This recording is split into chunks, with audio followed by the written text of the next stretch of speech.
Guys, gamit natin ngayon si Das natin.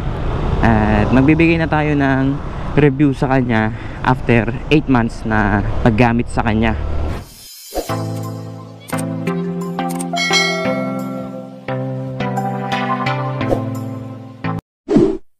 Sasabihin ko sa inyo yung mga na-encounter natin na issue about sa motor na ito. Kasi itong motor na to nakuha nating installment, pero pagdating sa kanyang price ay napakamura niya talaga.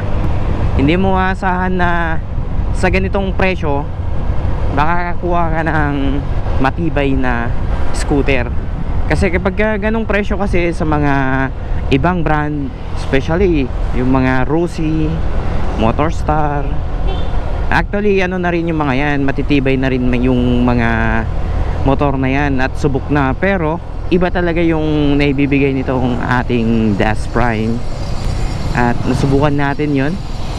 After 8 months magbibigay tayo ng feedback sa kanya, kasi last time na ginamit natin si Das ay nung pumunta tayo ng Gataran sa may Tanglagan. At ilang buwan na rin ang nakalipas sa paggamit natin sa kanya, kaya eto, ipapakita ko lang ulit yung ating Das. At madami pa rin nagko-comment tungkol sa ating motor na ito, kasi may mga nagbabalak talagang bumili, or dahil yung mga ibang subscriber natin ay napanood nila yung ating content about dito sa ating motor, kaya humingi na rin sila ng review o yung mga naging issue nitong motor na ito. Pag-uusapan natin ang mga issue ng ating TVS Das. Saka na tayo magbibigay ng mga nagustuhan natin sa kanya. Ito yung importante kasi sa motor na ito, itong mga naging issue niya sa akin. So halos lahat naman ng naging issue nito ay naayos natin, at tayo lang din yung nakaayos, kasi syempre bilang isang nagmamay-ari ng isang motor, dapat napapakiramdaman mo talaga yung mga hindi ka nais-nais na naririnig mo sa iyong motor. Kaya bawat na-encounter natin sa kanya, nagsa-search tayo dun sa group kung ano ba talaga ang nagiging problema at kailangan nating ayusin. Ang unang-una nating na-experience ito guys, pagdating dito sa kanyang karburador. Yung kanyang karburador kasi ay nag-overflow, hindi masyadong naka-level yung kanyang floater. Kaya kapag ka nagbiyahe kayo ng malayuan, nag-overflow yung kanyang karburador. So sa una, kinabahan ako, kasi ang pagkakaalam ko may tama talaga yung mismong karburador. Pero simula nung nag-troubleshooting tayo sa kanyang karburador ay nakita natin na hindi naka-level yung kanyang floater. Kaya sa mga nakaka-encounter na si Das natin ay napakatakaw sa gasolina, malamang sa malamang check nyo yung mismong karburador nyo, nag-overflow yan. Mamaya ipapakita ko sa inyo kung saan lumalabas yung gasolina, para at least ma-fix nyo kaagad yung issue ng TBS nyo. Kasi sa mismong kasa, kapag ka pumunta ka kasi doon, lilinisan lang nila yung karburador, which is kahit na nililinisan mo naman ito, kapag ka hindi naman naka-level lang inyong floater, mag-overflow at mag-overflow pa rin. Pangalawang na-encounter natin sa kanya, dito sa mismong sidings naman, sa panggilid niya. Kapag ka nag-start kayo sa umaga, lalong lalo na kapag ka naka center stand yung inyong motor, lumalagitik. Normally naririnig natin yan kapag yung ano natin, yung motor natin is na cold starting sa umaga. Parang maingay talaga, pero kapag tumatagal naman nawawala. Pero bandang ano, kasi bandang panggilid talaga yung naririnig natin na lumalagitik sa kanya. Siguro yung kanyang belt ay hindi naka-align ng mabuti, kaya minsan kapag nag center stand tayo, yung ating belt ay pumapagpag. Pero wala naman tayong nasasabi tungkol sa performance ng kanyang engine kasi malakas pagdating sa akyatan. O kahit may mga angkas tayo, hanggang 3 nga kayang-kaya niya eh.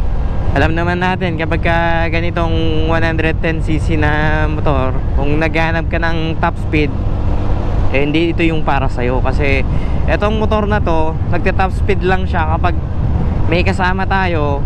Kaya niya mag 90, 93. O yun na yung pinaka top speed niya. Pero kapag mag-isa naman natin, hanggang 100 to 105 kaya niya naman. Pero yun nga lang, basta patad ang daan, yung walang pataas. Kasi kapag medyo may konting pataas, ang naabot lang natin sa kanya 98 to 100. Yun lang talaga yung maximum na top speed niya. Kasi yung timbang natin nasa 82 kilos ako, kaya medyo may kabigatan din ako.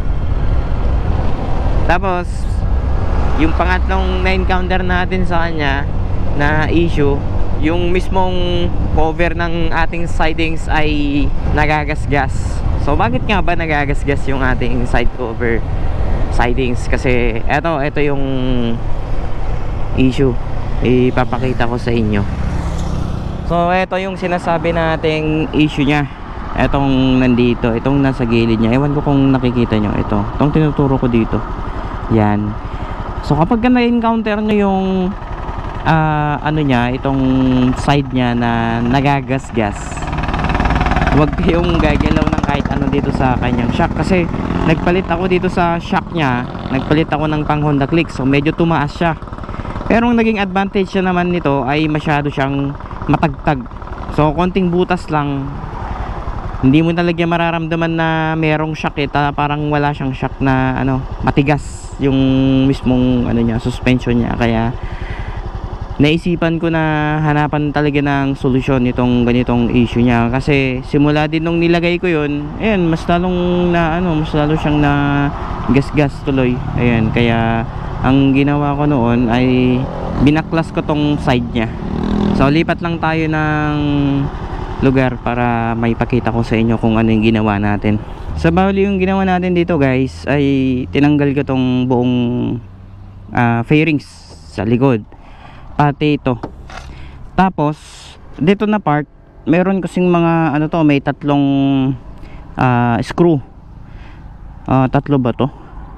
O tatlo, kasi ito pa tatanggalin, isa, dalawa, tatlo.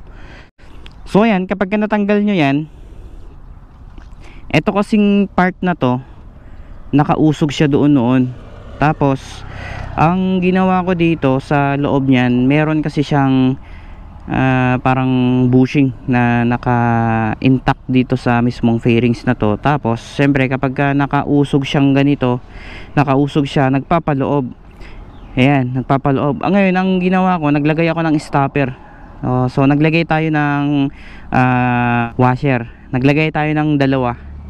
So instead na mag-uusog siya dyan, naglagay tayo ng dalawang washer dito sa pinakadulo niya.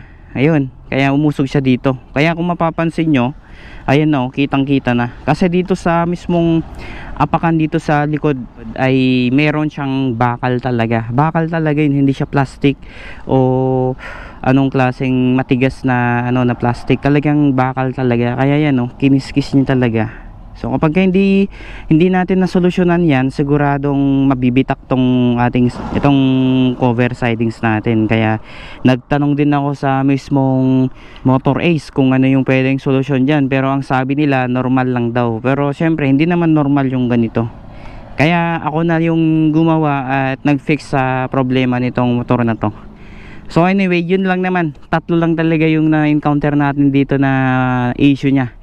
So akalain nyo sa presyo niya 46,000 kapag cash, pero yung naibibigay niya sa yung performance pagdating sa makina ay goods, napakaganda niya. Tapos matibay talaga to kasi kahit nilulusong natin yan sa ulan, dinaan man natin yan sa baha, kayang kaya niya talagang mag survive nitong motor na to. At yung mga ibang TBS dust din natin na gumagamit nito, yung na-encounter nila kapag ka nagwa-washing daw sila o kaya may nadadaanan silang parang tubig, ngayon nababasa yung mismong makina at bigla daw namamatay yung kanilang makina. Kaya yung mga iba, madami ring nagtatanong na issue talaga daw na may nababasa daw yung karburador. Sa akin naman, hindi ko na-experience yung ganong issue kasi etong motor na to, yung simula nung unang dumating sa akin, binuksan ko kagad itong fairings niya at sinilip ko yung mismong spark plug. Kasi ang spark plug kasi nito ay meron siyang malalim na butas. So doon siya nakalagay. Tapos yung pinaka pinaka cap niya, ayan, meron siyang takip. Bali ang ang takip niya dapat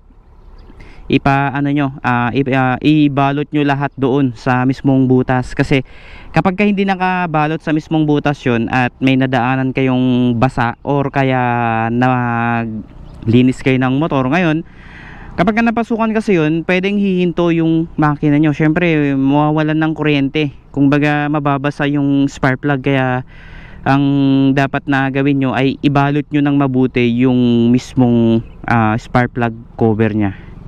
Yun lang, yung napaka simple lang. Wag nyong gawing complicated yung motor na ito kasi syempre mura. Siguro wala namang motor na perfecto, di ba? Kaya ito, sinasabi ko sa inyo yung dapat yung i-fix sa motor na ito. At ito pala, kung nakikita nyo itong hose na ito, itong hose na to, dito lumalabas yung sinasabi nating gasolina. So nag-overflow siya noon.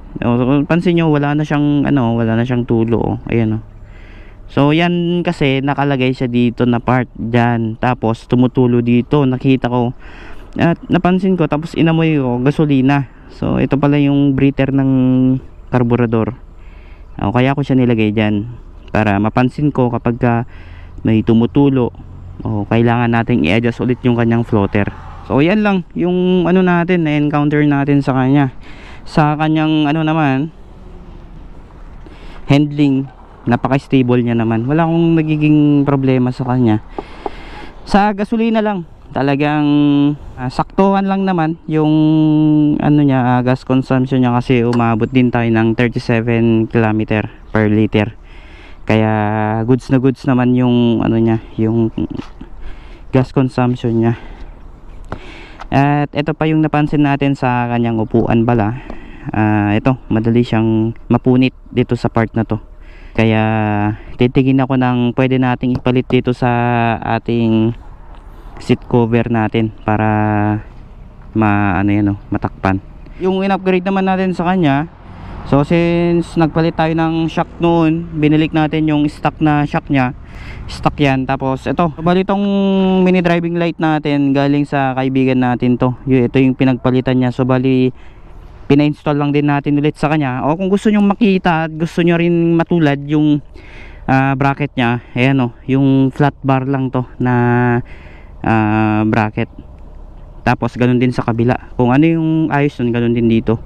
Tapos bumili ako ng 1 inch na tornilyo. Kaya yan makikita nyo, maliit lang talaga yung nya. Tapos pala to, kaya hindi siya kinakalawang, stainless. Same lang din dito sa kabila, stainless din yan. Yan, kapag bibili kayo, stainless na yung bibili nyo para hindi kakalawangin. Hindi katulad yan kinakalawang na siya. Pero okay lang yan kasi dito lang naman natin ginagamit di ba? 8 months na yung motor natin, pero tingnan nyo, okay na okay pa rin. Walang walang tumba. Maganda pa rin yung nya, yung tayo nya. Ayan yung odo nya pala 4.7 na, malapit na siya mag 5,000. So magpapalinis tayo ng panggilid nito pag na-reach natin ang 6,000 odo. Kasi dito lang kasi natin ginagamit tong motor na to pang service natin papunta sa work. Yung sniper naman natin, yun naman yung ginagamit natin kapag umuwi tayo sa Ketaran or Isabela. Yun yung service natin. Bibira lang naman natin magamit dito sa Tugigaraw. Minsan kapag nagbablog tayo, yun yung ginagamit natin. So yun lang guys, bali yun yung mga naging common issue ng ating TVS DAS. At huwag kayong mag-alala sa motor na to na madaling masira o mahirap hanapan ng pyesa, kasi madami na siyang pyesa pagdating sa online. Tsaka lagi nyo lang ingatan talaga, kailangan yung mag-change oil every 1,000, kasi ito every 1,000 na ako nag-change oil sa kanya. So yun lang guys, at sa mga hindi pa nakasubscribe sa aking YouTube channel, please subscribe and don't forget hit the notification bell para lagi kayong updated sa aking latest videos.